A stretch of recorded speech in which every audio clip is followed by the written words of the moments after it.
Hello everyone, and welcome back to Inside ArtScroll, where the books you read and the people who write them come to life. Today I am privileged to be joined by Rabbi Yaakov Horowitz, founding dean of Yeshiva Darchei Noam, and the director of Bright Beginnings. Thank you, Rabbi Horowitz, for being here. Yitzchak, it's such a pleasure to be here. It's an honor. Thank you so much. Really a pleasure. I have to start by talking about this book that we have open here, Let's Stay Safe, which you co-published with ArtScroll, and amazingly, really a tremendous achievement, has been distributed worldwide. I think the number is over 100,000 copies? About 130 between the three 130,000 copies in different languages, English, Hebrew, Yiddish. And the goal of the book, which you undertook, was to spread awareness and to prevent child abuse. Correct. So take a moment to talk about the book and how you've heard that it's literally changed lives and prevented abuse, helped abuse victims. Right, so we're constantly getting feedback from parents. It's the most gratifying thing in the world when you hear from a parent who says, you saved our child's life.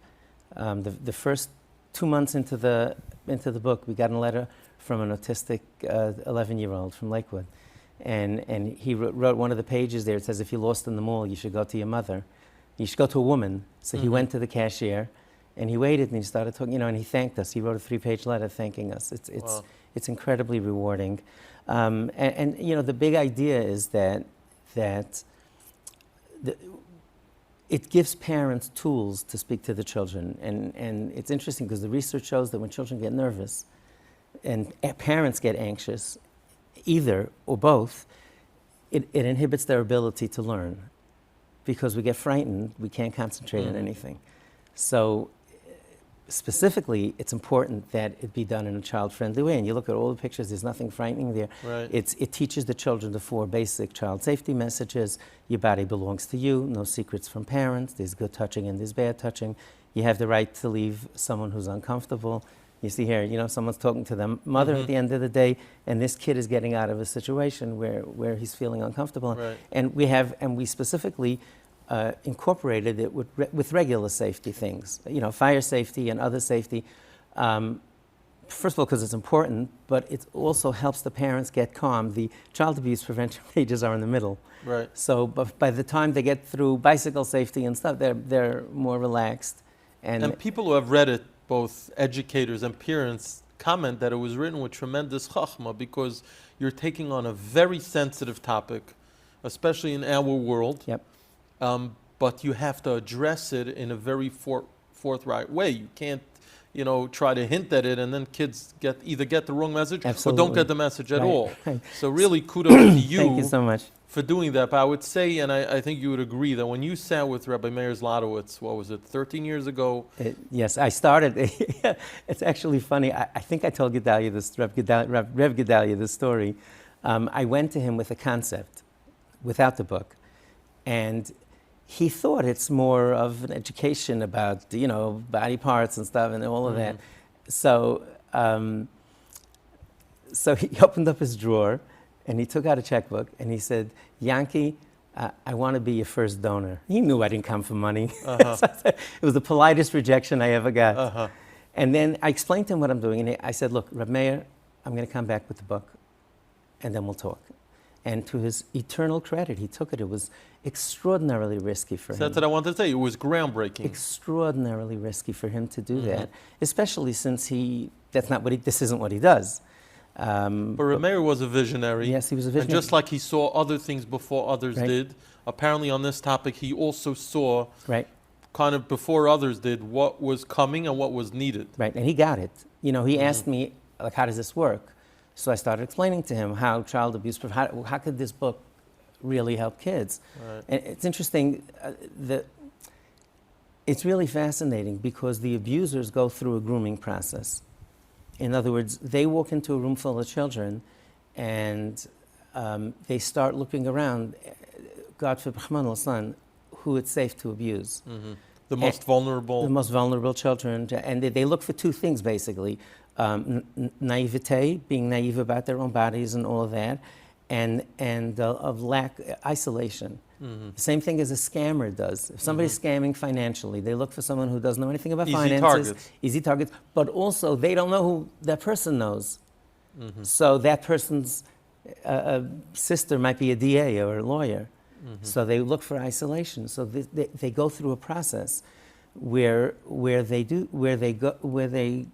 go through different, brilliant, evil, cunning ways to figure this out. So the bottom line is they can tell right away if someone was spoken to.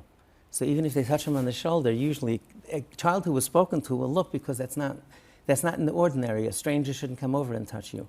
So that look or something like that frightens them off. They're afraid of children. They literally are afraid of children who are educated, because Wow. why would they start? That's what the grooming So process you is see all how about. far the education goes, that even small things, what we would almost call nuances, Right. could really end up protecting a child in a very significant way. Absolutely. The research shows that Dr. David Pelkowitz and Dr. Benzine Tversky, every picture, every image, every sentence they looked over, and I'm so deeply grateful to them still. Dr. Pelkowitz told me that if there are two children, everything's identical.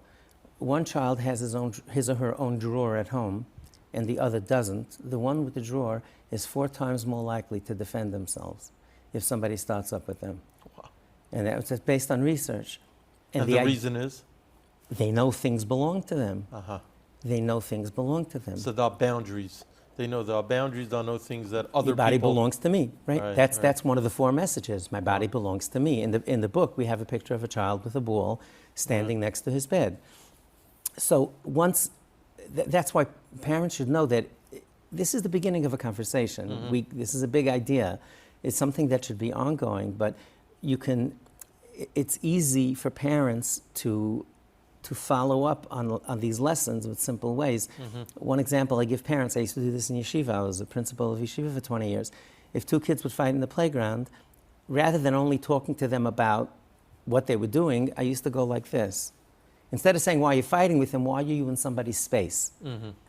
So parents can do the same thing. You know, Miriam, you're in Yitzi's space right now. You know, back off a little bit.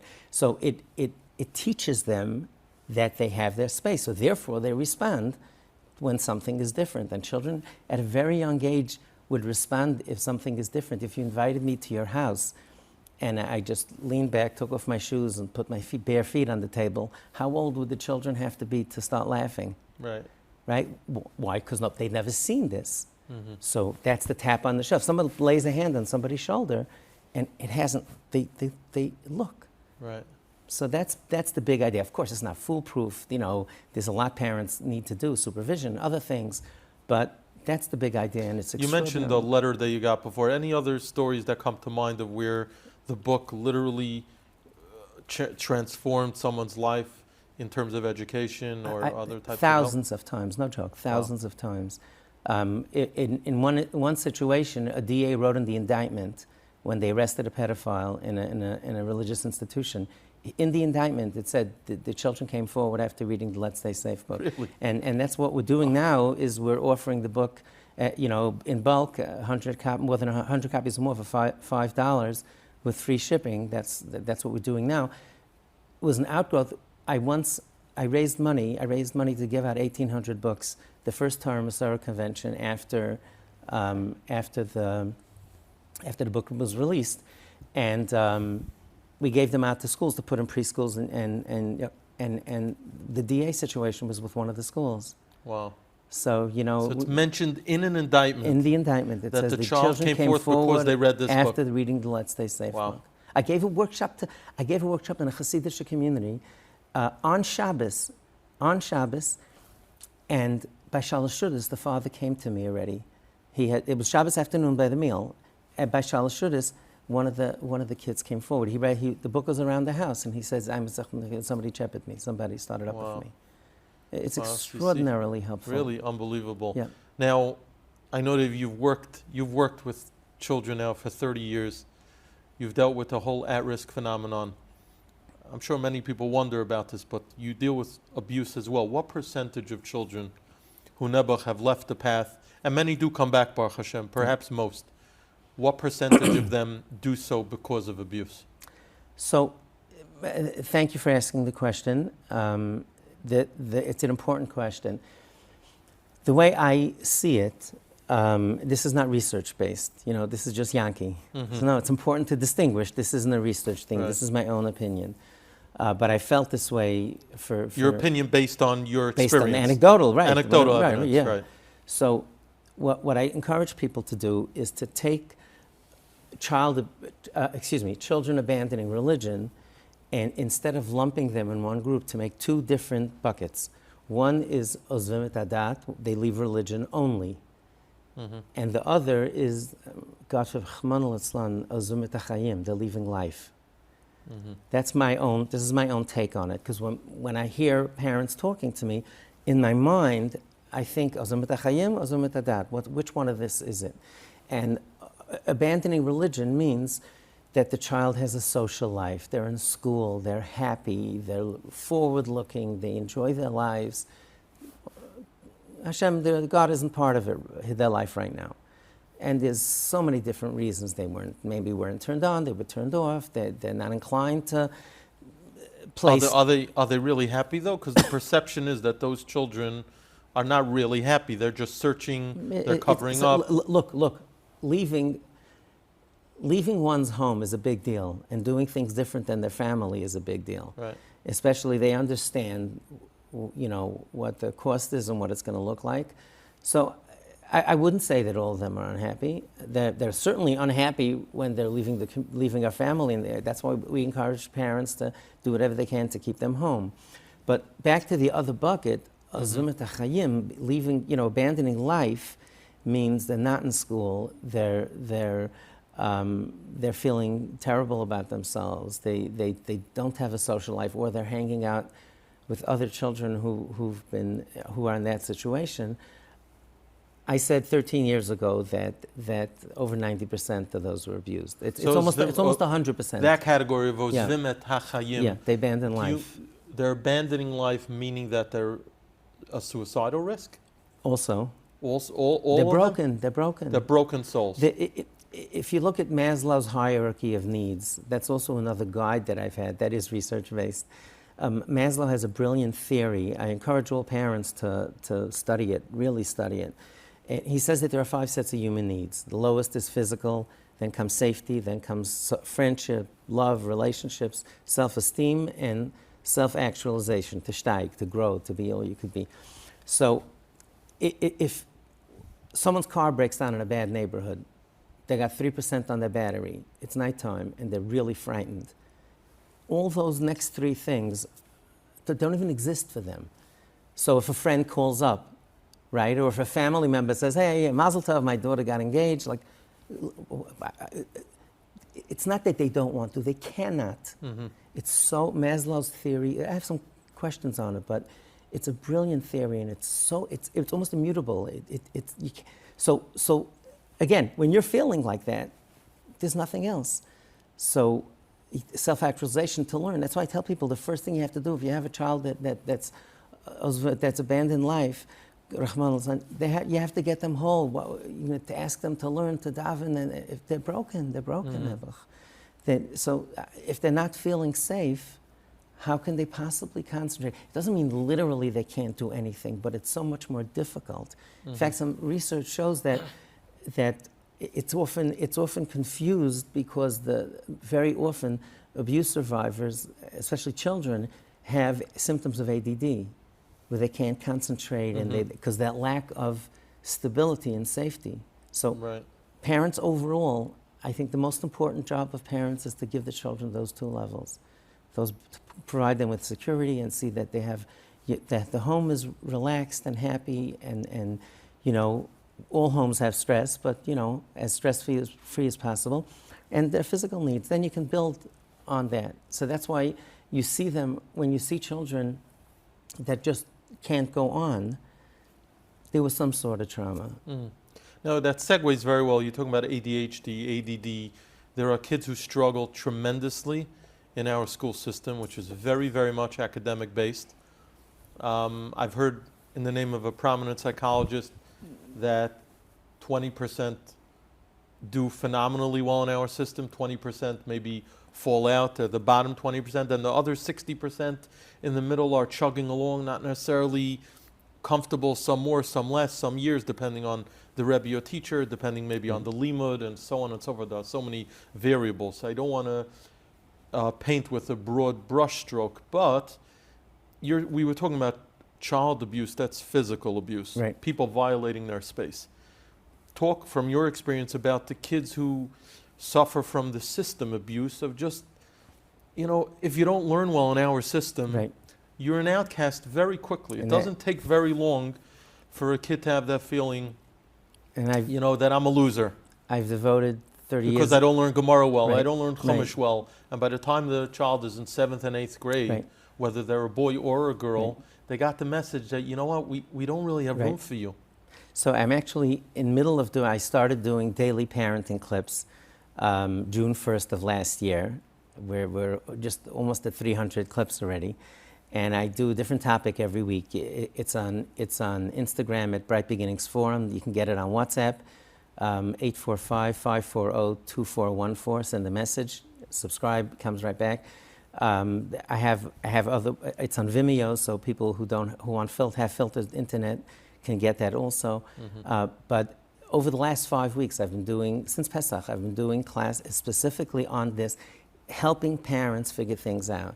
And I did a week on personality profiles, and a second week on learning profiles, how people learn differently, and then I have a thing called the answer key, giving parents the tools to try to figure it out.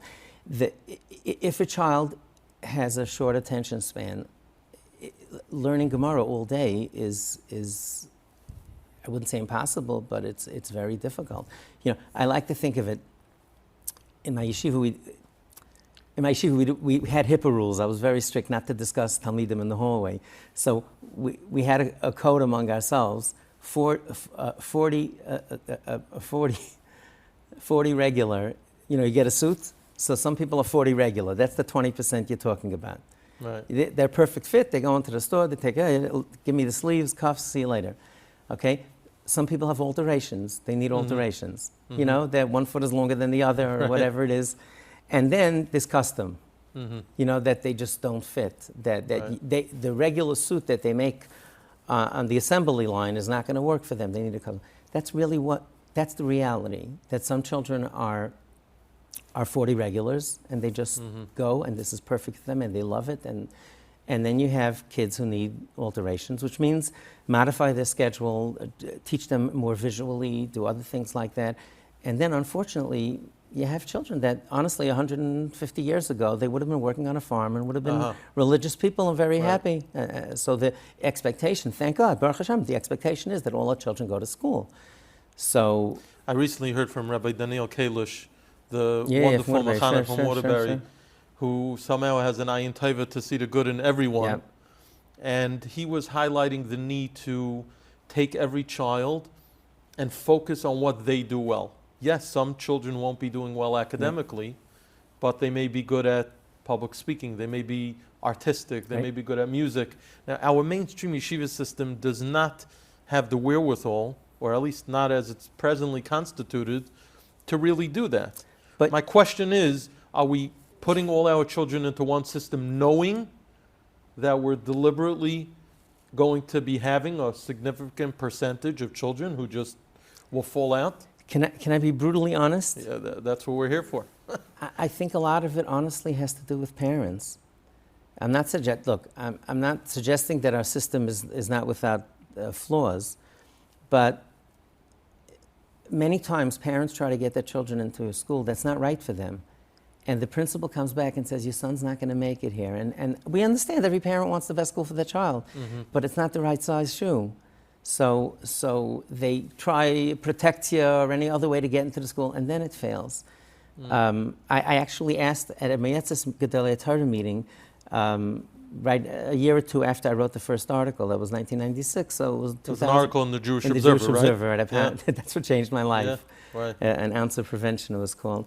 So I spoke to the Rosh Yeshiva. I said maybe the Rosh Yeshiva could emphasize to parents that if they have a child that's not that's not right for a top yeshiva or even an average yeshiva. They shouldn't try to put them in. He turned to me and says, Rabbi Yaakov, we tell them, they don't listen to us. I kid you not. He said, that's what he said in frustration. He says, we tell them that. They're all nodding their heads. Right. They were all nodding their heads.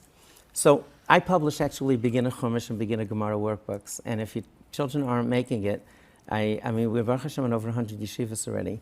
But it really teaches children skills, how to learn Chumash, how to break down the root words, the prefix, suffix. I just mentioned to you, 270 Sharashim, root words, is 93% of Chumash. And we have a Gemara program really designed to break it down, to give the children visual aids. Here's an exercise I would tell parents to do. You get a new phone, you get a new appliance. How do the children, or you, or if you married your wife, how do you best get that information? So some people just read the manual and they just, shh, quiet guys, I'm concentrating. And other people will tell, the same thing in the Beis Medrash when the Gemara is hard. If you look, some people will just, they tell the Chavrus, their study partner, just quiet, please, just give me 1 second. And they're textual learners. They learn best through text. Some people are auditory learners. They say, Jimmy, could you say that again to me? Or they'll ask someone to tell them how to do but 65% of people are visual learners. So by making charts and graphs, our books are full of them. But I mean, any parent can do that. We hope that more and more Rabbeim, the Rabbeim today are getting so much more training than I did 40 years ago when I started. But if the school isn't providing it, I encourage parents to learn about it. I'm doing, follow out my daily clips. We're talking about this specifically because you can provide that at home. You can give the children examples that are from today's environment. Look, the Gemara talks about things that happened 2,000 years ago. If I did one of my clips today, and I said, I took this 8-track recorder and I listened to, you talk about something 40 years ago, the kids look at you like you're... Right, like you're out of touch. Right, you're out of touch. So there's so much that parents I think you brought up a good point. There's no question that in our community, people are very cognizant of their reputation, the schools their children go to, they're worried about shidduchim. There's no question that there is a very, very strong prevailing attitude that falls into that category. But I've heard from big professionals today that more than ever, parents are very open-minded today, more than they've been before about where their children belong. I think many years ago people were more narrow-minded. Today people are opening up. They're becoming more confident in themselves, not worrying as much what their neighbor's going to say, but to focus more on what the child needs. But it's not that long ago, and we were schmoozing about this before our interview, it's not that long ago that for the boys, really the only place that catered to a boy you didn't fit into their system was Adelphia, Reb David Trenk Zatzal. And that's it. And that was it. That was it. And for the girls, nothing. Even nowadays, there's not enough for the girls. Correct. And I've spoken to people, and they lamented to me. They said there's really not enough for girls who don't fit in the system. Right. So there seems to be, again, not to beat a dead horse, but there seems to be a greater need to cater to the children. And as our community gets bigger, the need is only going to get bigger. And as the world out there gets more complicated. Yep. So we're fighting a war on so many different ends. The children will find... And children will find what's more enticing, what's more exciting. Exactly. Suddenly the Gemara is not as exciting as whatever device they might have been exposed to. And the job the mechanchim have and the parents have, it's just getting harder and harder. I know you were talking before that you yourself committed, and I give you such credit for it because it takes a certain amount of self-awareness to do that. But you told me that you did like market research to learn about social media and its different facets. Talk about that. Yeah, so I've had the great privilege of working in parent coaching, mentoring, however you call it. I did my first parenting classes in 1997 in Rabbi Reisman's shul. They made 10 cassette tapes. We sold 100,000 copies. Wow. So, I'm very gratified that I was able to do that. But every year I try for at least a day or two, that I turn my phone off and have a day of reflection for myself. I'm 62 years old, Baruch Hashem. So, you say, before I hang up my sneakers, what would I like to do, and what's the best use of my time? And it's very helpful to me to go through this process. It's not always pleasant, but I think it's an important thing to do. And one of the things that jumped out at me the last 4 or 5 years is that I felt myself increasingly out of touch with today's younger parents, the Generation Z parents. I don't understand them. I mean, I understand, I can talk to them, right. But you go on social media and you watch the interaction on Instagram, or it's so different than Facebook. And the kids today, anyone under 35, Facebook, forget it. And they're leaving Instagram for TikTok now. Mm-hmm. But the culture is much shorter attention spans. There are more differences that it's beyond the scope of the conversation. But the power of influencers is tremendous, right? Is tremendous because of the enormous amount of disinformation in every facet of life. People get skeptical, and the Gen Z kids are extraordinarily skeptical of anything that they see over the internet, because they know that so much of it is not. So what practical advice do you have, parents who are watching our conversation, who are listening to you, and they're suddenly feeling out of touch, and they want to be able to connect to their children, but really more than anything else, understand what their children's challenges are? What should they know? That's a fantastic question, Rabbi. So I'm glad you raised it. Study it. Learn. Ask your children. Ask your children instead of, when parents, back in the days when texting, was the only thing that parents were worried about, I would tell parents that if you forward all the WhatsApp, those corny messages that people send you, I remember when online meant you were on a line in a bank, ha ha ha, and everybody's Baruch Hashem grandmothers are sending it around to each other, and then the parents send it to the kids and say, especially if it's something internet related, and they say, ha ha ha, you saw it, like you're hanging up a sign on your forehead, I don't understand you, I don't know your life, I don't know anything about you, don't talk to me because I'm clueless. So when you say like texting, schmexting, nobody talks anymore. People said that about phones probably also, but whatever, it is what it is. So of course parents should supervise technology use. I have a whole talk on that, but it's so important to know what's going on. I have a whole class that I give called Would Your Kids Tell You? Meaning, would your children tell you if they're getting in trouble? And I just released a video in relation to child safety. Child safety is an extremely uncomfortable conversation. One of the things that the abusers rely on is that the children will be uncomfortable talking about what happened. To their parents. To themselves, to their parents, to anybody, right? To anyone. To anyone who would talk about it. Specifically to their parents. Specifically to their parents. How does a parent practically create that open relationship with their child so that the child will divulge if someone ever violates them? Right, so that's a real process. I go through it. I have a whole class. I have a YouTube channel. It's at Yaakov Horowitz. I did a series of 7 classes called Mentor or Supervisor, asking parents, do you want to mentor your children or you want to supervise them? That was the whole theme. But I did a talk on technology use, and I did a talk specifically on Would Your Child Tell You, and actually brought our married daughter, our youngest, she's 26, she actually is the therapist.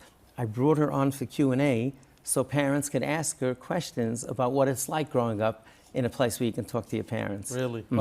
She was great. What did she, if you could share here, what was the crux of what she said? No, she spoke about being able to talk to us, and that we told her when we were disappointed, and we told her, but we always told her that we want to know what's going on. We want you to be comfortable talking to us about anything. Every child should have that privilege.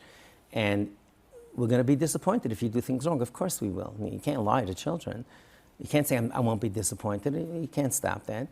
But we'll be much more upset if you don't feel comfortable talking to us. And we actually made a rule with her that she could tell one of us and not the other. That we told her, Mommy and I don't keep secrets from each other. But if you want to tell one of us and you're not comfortable the other one should know, ask us to keep confidentiality, and we will, and we did. Ad hayom, till today. Wow. So, I mean, there's a number of barriers that it's logical, right.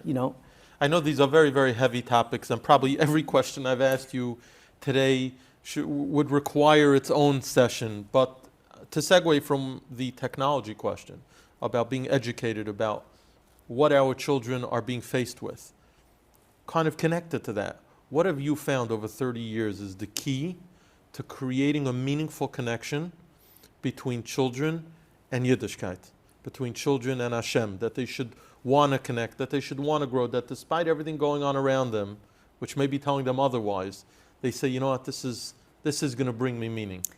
Have happy homes. Have happy homes. Meaning just a place where children like to be in. Again, every house has stress, of course. But that the overall tenor should be happy, be flexible. Don't.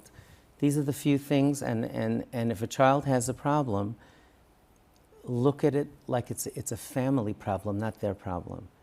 When I listen to people, I started saying this 5 years ago. It sounds a little weird. I'm telling you, I can usually tell within the first 3 to 5 minutes if the kid's going to make it. Really? I kid you not. Based on how the parents talk about it. Uh-huh. The parents that come in and they say, look, we're having an issue with our daughter, and we're having an issue with our daughter. We'll do whatever it takes. Do you have any ideas? And they're exploring, and they're eager to learn, and they just feel like they're doing, the child feels like they're doing it together. Why do people like the football coaches? If Rabbeim talk the way football coaches did, they'd all get fired. It's all about the team. No, I'm saying they yell at the kids, why'd you drop the ball? That's what I meant. No, why'd you drop the ball when you did this? They don't say, imagine, I don't mean all coaches, I'm exaggerating, of course, but if a kid drops a pass, oh, that was a beautiful try. Let's see next. You think they don't mince words? The kids love their coaches. Uh-huh. Why? This is my own take. Because he's next to you. When you celebrate, you all celebrate together. Uh-huh. And when you suffer a defeat, he's throwing his stuff around just like you are. You're saying so they could take it from someone like that. When parents look at it and they tell, look, sweetheart, we're going to meet someone tonight. We're going to talk it over. And whatever it takes, we love you. We'll always love you. And I've had parents, it's so sad. I'm going to start crying. I've had people come in and thankfully a lower and lower percentage, but they walk in and say things like, my first 2 kids are so wonderful, and this one, when she's home and he's home, the whole Shabbos table, everything is wrong, and when he's away, it's the whole, and they just project all the blame, and I say to myself, never, this poor child. And a long time ago, I'm an honest guy. I do this as a chesed. I never took a penny all the years for guiding parents. So I don't belong to an agency. I can do what I want. I tell them, are you willing to change your attitude? Are you willing to say that this is our problem? We're going to do. And if they say, no, what it's his problem, I say, I'm giving you a referral, mazel and bracha. Because you won't even work with them. No, I'm wasting my time. I don't have enough time as it is. I tell them just like this. If you want to change, sit back down. Okay, it's okay. And I say it nicely. I don't say it rudely. I say it nicely. Look, I love you guys. I want to help you. But this is not going to work. It will not work. I guarantee you. It's not going to work. Please, turn around. I said, come back in a week if you want to. You're welcome to come back. But sit down and tell us that we're having an issue in our family and we want to do this together. Rabbi Horowitz, thank you so much. Pleasure. For what you've done for Chinuch Habanim and Chinuch Habanos, for what you've done to protect children through this book, which is really, again, it's revolutionary, what it's done and it continues to do. And amazingly, despite the passage of time, it still has that universal language that speaks to children and parents. Thank you. So thank you for that as Thank well. You very and much. finally... I'm sorry, can I just give that? Yeah, of course, go ahead. So again, we're just starting right now. Rabbi Zlotowitz and I, ArtScroll and Bright Beginnings, we're doing a partnership and we're offering the book for $5, for $5 a book, for more than 100 copies. And the idea is we want to seed all communities in North America with books that philanthropists or regular folks, 100 books is $500. It's 2 sessions at a therapist. So do what you can to get the book to your friends. We even offer free shipping. Childsafetybook.org. Childsafetybook.org. I cannot tell you how helpful this is and how heartbreaking it is when we have children come to us that we feel, simple child safety education could help. So please, Rabbi Zlotowitz and I, we're doing this because we believe in the book and we believe that every single home should have one. I have a videotape from Rebbetzin Kolodetsky, Rav Chaim Kanievsky's daughter, Zechron Zitzal's daughter. She said, I'll send you the video, you should put that one. It's like, she says, in the Hebrew book, she says, Kol Bayit Yehudi, every single Jewish home must have this. And she told the story of her, I gave them books. Rav Chaim wrote us a letter, and she wrote us a letter when we published the Hebrew book. I gave them a stack of books. She said on the video that my granddaughter was in the hallway, and her mother read her the book, and she was saved. Really? It's on my YouTube page. She said it beferish, and get the book, educate your children. You don't have to get the book. It's all right. Educate your children, please. It's so helpful, and when those of us in the field see what it looks like on the other side when the children get abused, it's so rewarding to know that you can stop this with just a few dollars and a little bit of time. Please get involved. Every single home should have the book. Rabbi Horowitz, Chazak ve'amatz. Thank you so much. Thank you so much for being here. A real pleasure. Be well.